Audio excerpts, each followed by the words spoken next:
Je n'arrête pas de dire que j'ai couvert les bonnes années du printemps arabe. C'était avant que ça tourne mal. C'était vraiment l'époque de l'espoir. Je me suis sentie vraiment bénie parce que j'ai visité tous ces pays avant que le contexte politique ne devienne trop compliqué.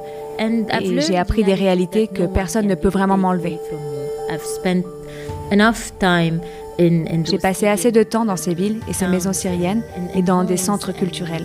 Ils m'ont donné l'immunité pour croire aux grands titres comme une radicalisation complète ou quoi que ce soit de ce genre.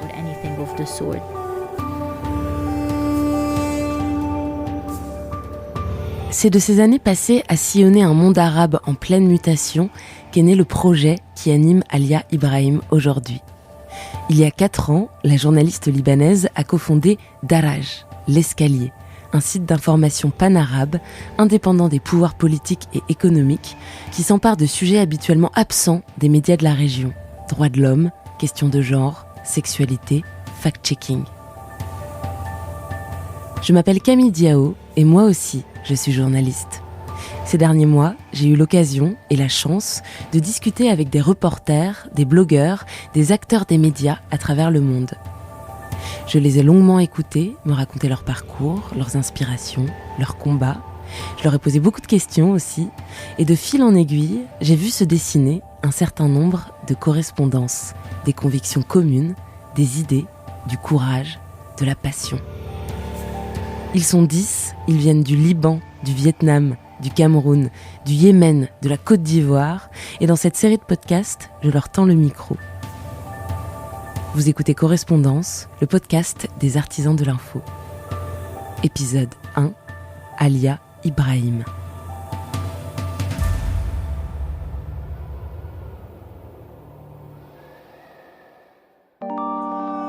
Well, over the past few days, we've been monitoring social media. الآن بالنسبة للديمقراطية. Он рассказывает один. Но мы видим, что высокая явка. نينجا كلهم مولي عندهم جنبو.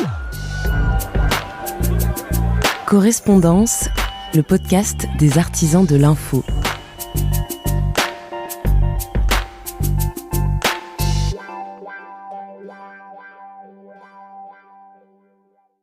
À 46 ans, Alia Ibrahim a déjà un quart de siècle de journalisme derrière elle et un CV long comme le bras. Rédactrice en chef du Daily Star, incontournable quotidien libanais de langue anglaise, grande reporter pour la chaîne d'information arabophone Al Arabiya, contributrice régulière du Washington Post, professeure à l'Université américaine du Liban. Sa dernière aventure s'appelle donc Daraj, un site d'info indépendant en langue arabe qu'elle a cofondé en 2017 avec ses collègues Hazem Al-Amin et Diana Moukaled. Journaliste, entrepreneur, activiste, professeur, maman de 2 adolescentes, Alia Ibrahim m'a fait l'effet d'une femme à l'énergie inépuisable. Quand j'ai discuté avec elle, quelques semaines seulement s'étaient écoulées depuis l'explosion du 4 août 2020 qui a dévasté Beyrouth, la capitale du Liban où vit Alia Ibrahim. Le coup de grâce en cette année qui avait déjà vu l'économie du pays s'effondrer et la pandémie de Covid-19 ralentir la contestation populaire contre le régime. Pas facile de garder le cap au milieu de tels bouleversements. Mais quand on est libanais, comme Alia, on a connu avant 2020 d'autres années mouvementées.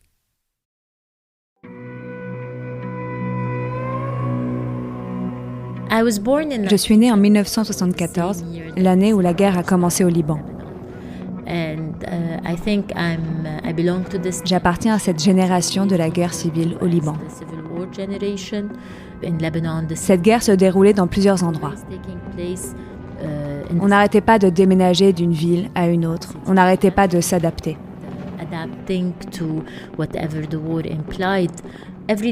La guerre a façonné chaque détail de notre vie.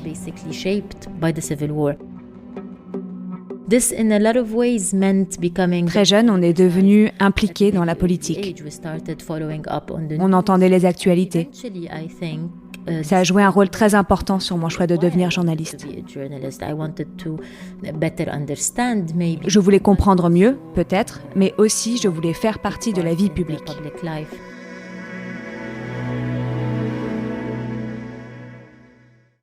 Ma grand-mère paternelle, qui était une réfugiée de la première génération, était une conteuse d'histoires remarquable.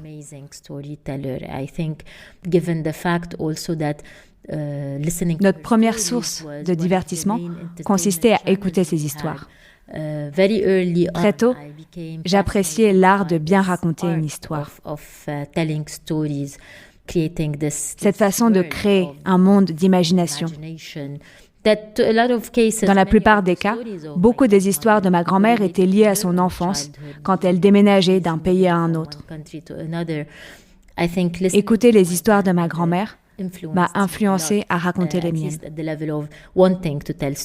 J'ai toujours grandi en pensant vouloir être journaliste. Très tôt, mon personnage animé préféré était elle-même une journaliste. Un esprit libre, toujours en train de voyager. Elle s'appelait Sandy Bell. Sandy Bell, Sandy Bell, and it's me, Sandy Bell. Ce personnage n'existe plus, je crois. Mais bref, cette idée de voyager autour du monde pour raconter des histoires et de chercher ces histoires, c'est ce que j'ai toujours voulu faire.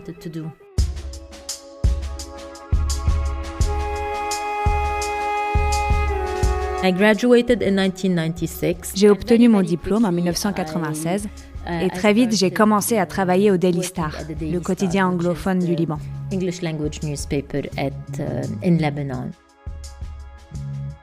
C'était mon premier emploi où je me suis vraiment formée en tant que journaliste. La guerre civile était bien évidemment terminée, mais le Liban était toujours sous l'occupation de la Syrie. La liberté d'expression, en apparence, ressemble à un acquis, quelque chose qui est garanti. Mais la réalité est beaucoup plus complexe que cela. L'autocensure était déjà très présente. Une partie du pouvoir de l'époque voulait prétendre au monde que la liberté d'expression au Liban est garantie, et cela se reflétait dans les publications qui étaient en langue étrangère, que ce soit en français ou en anglais. C'est pourquoi travailler dans un journal anglophone était très libérateur. En tant que journaliste, nous avons eu le droit à moins de limites lorsqu'il s'agissait de couvrir des histoires sensibles.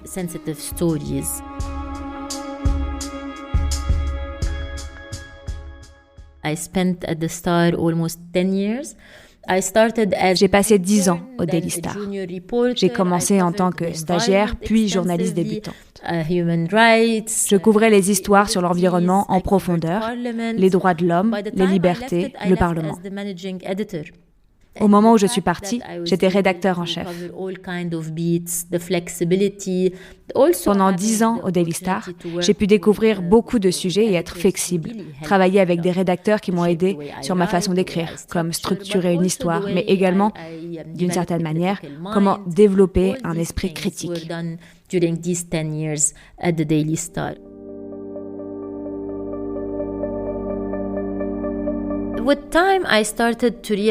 Avec le temps, j'ai commencé à réaliser que la marge de liberté dont je jouissais en écrivant en anglais venait aussi du fait que l'impact d'un journal de langue anglaise dans un pays comme le Liban est complètement différent. En tant que journaliste motivé par le fait de voir l'impact de son travail, c'était un peu frustrant.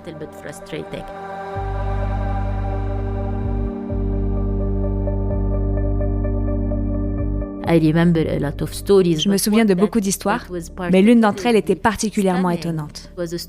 C'était une histoire racontant comment un mandat du président Émile Laoud allait être renouvelé. Et l'histoire a été dévoilée par le Daily Star 5 jours avant que le reste des médias ne la reprennent. C'est juste apparu sur le Daily Star. Personne ne l'a remarqué. Peut-être certains diplomates y avaient donné suite, mais cela n'a pas eu l'impact qu'il a eu quelques jours plus tard, quand il a fait la une des journaux locaux en arabe.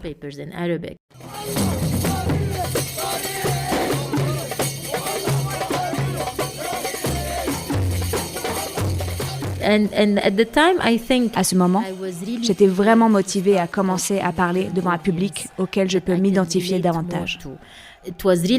C'était vraiment frustrant que même ma propre mère ne puisse pas lire les histoires que j'écrivais. Le journal était important, je le savais, mais j'étais motivée à être en contact avec un public plus large. Le grand changement pour moi est arrivé quand j'ai commencé à travailler pour Al Arabiya, une chaîne d'actualité arabophone. مساء الخير أنا طاهر بركي أحييكم وأقدم إليكم آخر ساعة لهذه الليلة من العربية. Je pensais être préparée à ce que cela signifie, mais ce n'était pas le cas. C'était vraiment accablant. Le pouvoir de la télévision est de parler la langue de la majorité des personnes qui vous entourent. J'ai été impressionnée par la rapidité avec laquelle les histoires que je racontais se répandaient, par l'impact qu'elles avaient. Combien de conversations ont-elles engagé? J'ai vraiment été frappée par la force de l'impact lorsque je faisais des reportages dans la région au moment où le printemps arabe a commencé dans les banlieues en Syrie. Je veux dire que les gens me reconnaissaient tellement qu'ils me citaient des phrases que j'avais déjà dites dans des rapports précédents. J'ai pu voir comment la télévision peut façonner l'opinion publique.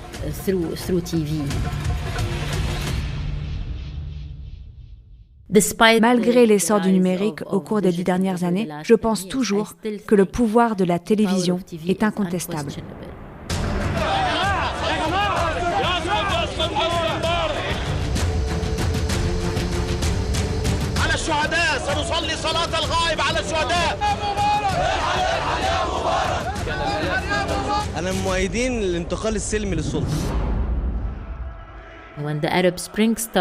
Quand le printemps arabe a commencé, j'ai couvert pratiquement tous les pays du printemps arabe. Cela a commencé en Tunisie.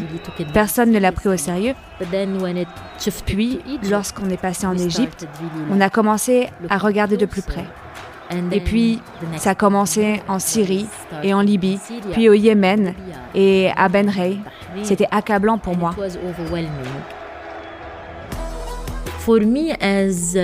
En tant que journaliste et en tant que citoyenne du monde arabe. L'année 2011 a été inspirante à de nombreux égards, pleine d'espoir. C'était comme ce que vous attendiez depuis des années, toute votre vie, et cela s'est finalement produit. Cela se produisait pour les bonnes raisons. Je n'arrête pas de dire que j'ai couvert les bonnes années du printemps arabe. C'était avant que ça tourne mal. C'était vraiment l'époque de l'espoir. Je me suis sentie vraiment bénie parce que j'ai visité tous ces pays avant que le contexte politique ne devienne trop compliqué. Et j'ai appris des réalités que personne ne peut vraiment m'enlever. J'ai passé assez de temps dans ces villes et ces maisons syriennes et dans des centres culturels. Ils m'ont donné l'immunité pour croire aux grands titres comme une radicalisation complète ou quoi que ce soit de ce genre.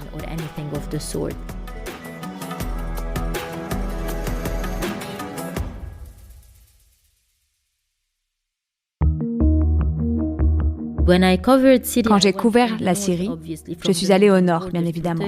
Et j'y suis allée en passant par la Turquie, avant la période de l'État islamique. C'était le début de Jabhat al-Nusra.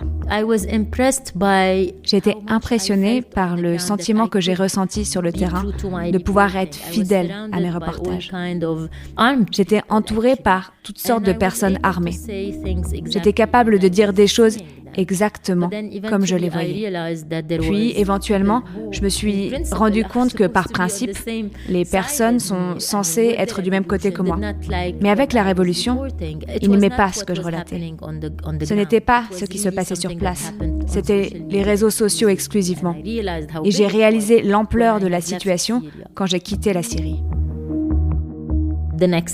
Ensuite, j'ai été considérée comme un traître à la Révolution. Il y a même eu une fatwa pour me tuer.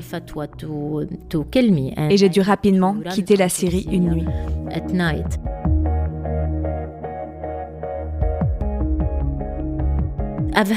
J'ai eu des conversations fascinantes avec des jeunes rebelles et des jeunes soldats aussi, sur la question de savoir si nous voulions vraiment changer, si nous voulons vraiment avancer dans la société. Les soldats font ce qu'ils font et les journalistes ont besoin de faire ce qu'ils font.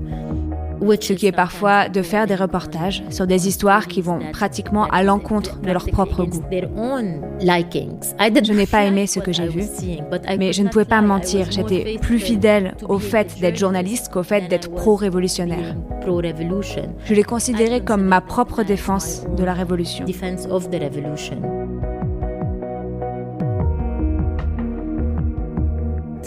Les sociétés ne s'amélioreront pas et nous n'avancerons pas sans un bon journalisme, un journalisme décent et un journalisme axé sur l'impact qui donne la priorité à la responsabilisation des puissants et à l'autonomisation de ceux qui sont du côté des plus faibles.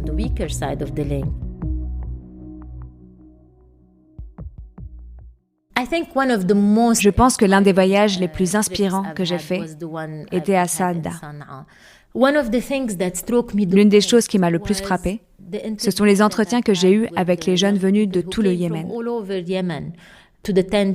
aux tentes de la 16e rue, le Sarrad à l'époque. Et je demandais aux jeunes, « Pourquoi vous êtes venus ici ?» Et ils disaient, « Nous sommes ici parce que nous voulons une vie meilleure. » Et puis je leur demandais, « Que voulez-vous dire par une vie meilleure ?» Et puis je n'obtenais aucune réponse.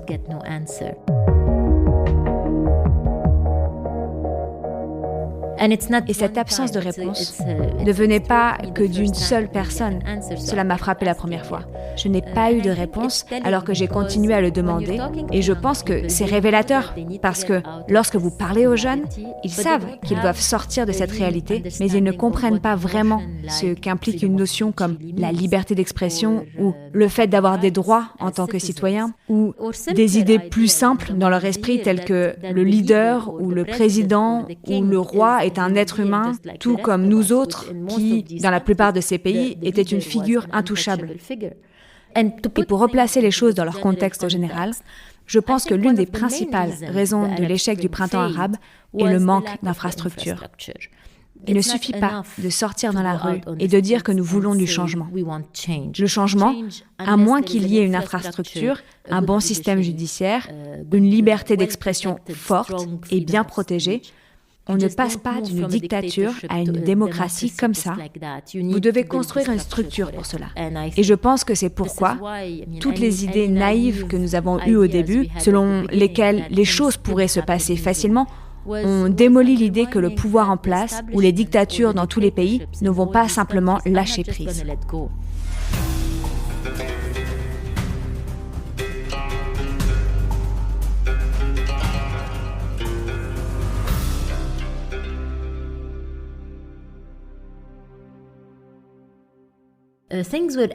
Les choses s'accumulaient.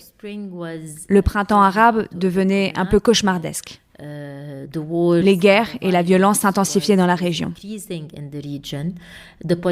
La politisation du mouvement et la propagande étaient en hausse dans les médias traditionnels. Il devenait extrêmement frustrant de travailler au sein des grands médias. Le tournant pour moi a été les Panama Papers.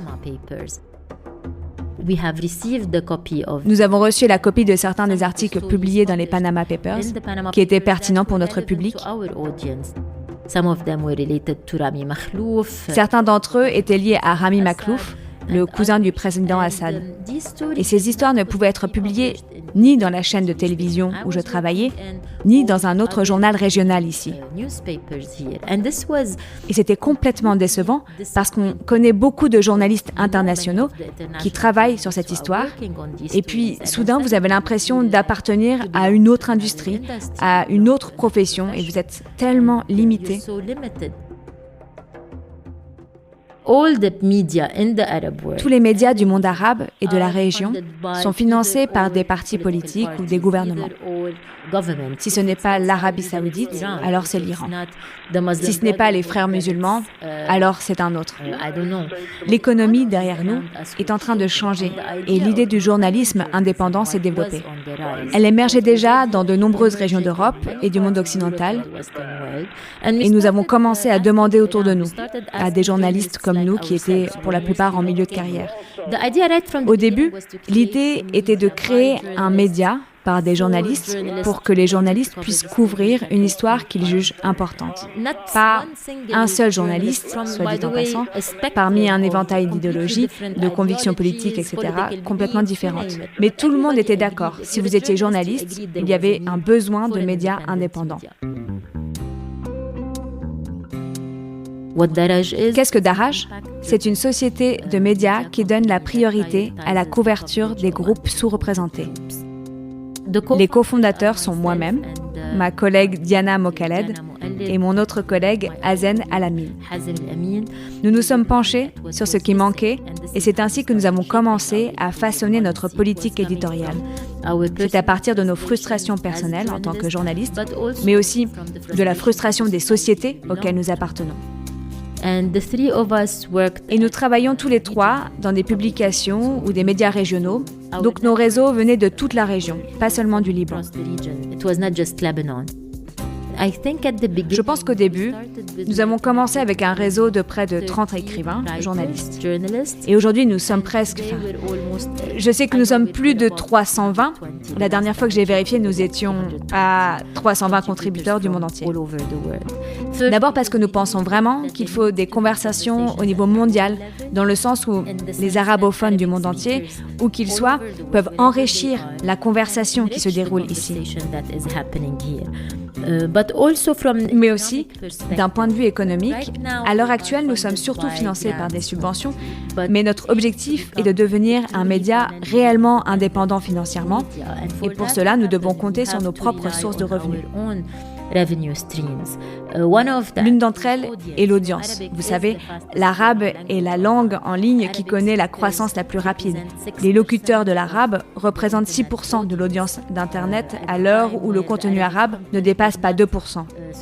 Nous avons donc une grande marge de manœuvre pour atteindre le public arabophone.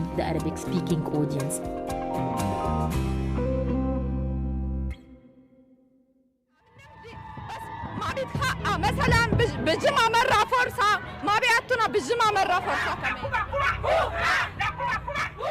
كمان. مجلس شورى الدولة كان هو ضد الدولة نفسها، يعني كان عم بيدعم هموم وهواجس أصحاب المكاتب ومش عم يدعم مبادرة وزارة العمل بتحسين عقد العمل الموحد.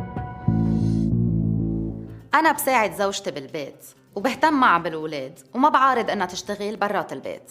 عبارات كتير منسمعها بحياتنا، مرات كتربيح جميلة ومرات عن نية حسنة ومحاولة للتقدم. Nous faisons beaucoup de travail sur les réfugiés, surtout avec la montée de la xénophobie et du racisme dans de nombreux pays, le Liban étant évidemment l'un des premiers, mais aussi toute la région. L'autre point que nous abordons de manière approfondie est la question du genre et des droits des femmes. Ces dernières années, nous avons vraiment abordé tout ce qui est considéré comme tabou. Nous avons eu des vidéos sur la façon dont... Je pourrais mentionner le titre d'une des vidéos disant que la virginité est surestimée et expliquant ce qu'est vraiment la virginité. Ou encore sur la nudité, ou sur des sujets controversés comme l'avortement ou autres. Et on pourrait penser qu'il y aura des réactions de rejet, mais en réalité, selon le ton, nous n'avons pas eu de problème là-bas. En général, nous sommes devenus une destination pour ce genre d'histoire. Cela a attiré beaucoup de voix de jeunes écrivains qui sont venus et considèrent qu'ils ont leur espace.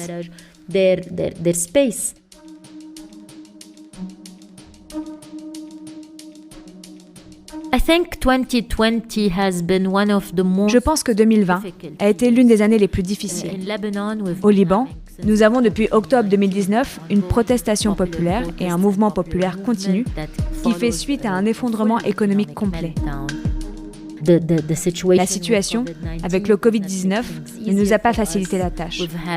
Nous avons eu une explosion majeure, apparemment l'une des plus grandes explosions de l'histoire, et jusqu'à présent, personne n'a pris la responsabilité. Cela donne un sentiment d'extrême cynisme et d'impuissance. ما بقى تجي صوبي ولا تمرق علي يا ليل بطلت مثل لياليك والقمر عنا يا ليل لو بتفل عبلاد فيها سلام وروح فيها تنام. نحن الليل بطل إلنا، نحن الليل بطل في معه جيران وقمر، صرنا يا ليل عايشين بين الحيرة والقلق. En tant que média indépendant, il nous donne plus de raisons d'exister. Il nous donne plus de motivation. C'est pour cela que nous sommes ici. C'est notre raison d'être. Le sentiment de solidarité qui s'est manifesté de façon très organique entre les membres, des amis, des médias indépendants, mais aussi ceux qui travaillent pour les organisations de défense des droits de l'homme, de la liberté d'expression, avec lesquels nous avons créé une coalition. Nous voyons le pouvoir dans le nombre. Nous voyons le pouvoir dans une étroite collaboration. Nous nous serrons les coudes. Nous publierons des déclarations ensemble. Nous manifesterons ensemble. Nous nous mélangerons. Aussi difficile que soit la période, je pense que c'est dans des moments comme celui-ci que le changement a une chance de se produire, si suffisamment de gens croient qu'il peut se produire.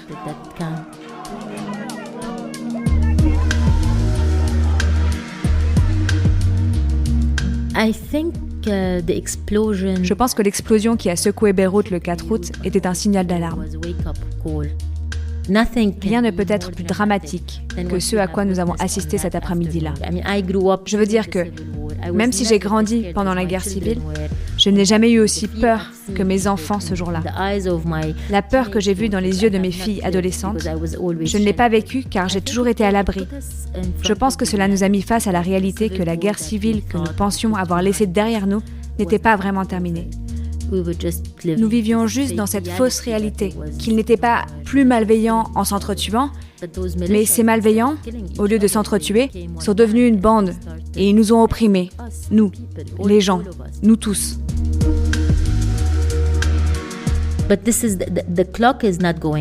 Mais l'horloge n'est pas en train de reculer. Peut-être que la révolution n'a pas encore réussi, mais ils ne peuvent pas survivre à nouveau. En tant que pouvoir établi, en tant qu'élite politique, ils ne peuvent pas revenir gouverner. Une des raisons pour lesquelles je sais cela, c'est la jeunesse.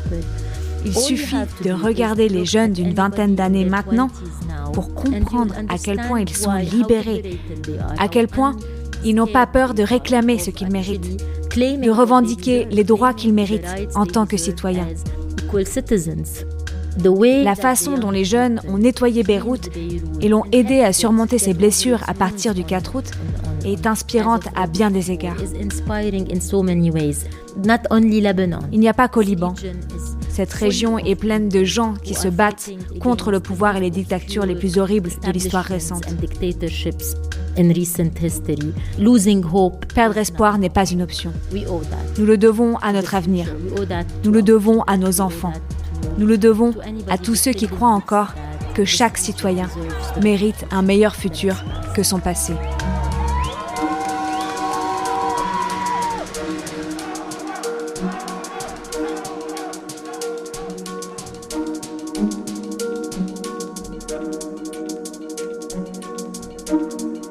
L'année 2020 fut pour le Liban une année difficile, une année charnière.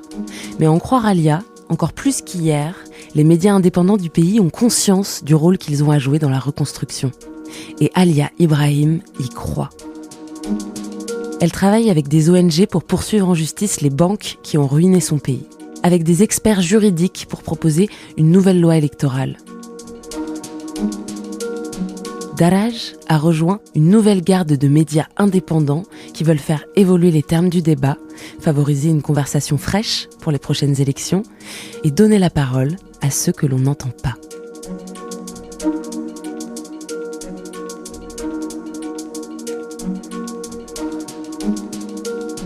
Correspondance est une série portée par CFI, l'agence française de développement média. Dans le prochain épisode, je vous emmène en Côte d'Ivoire à la rencontre du journaliste d'investigation Henderson Diedré. Alors à très vite.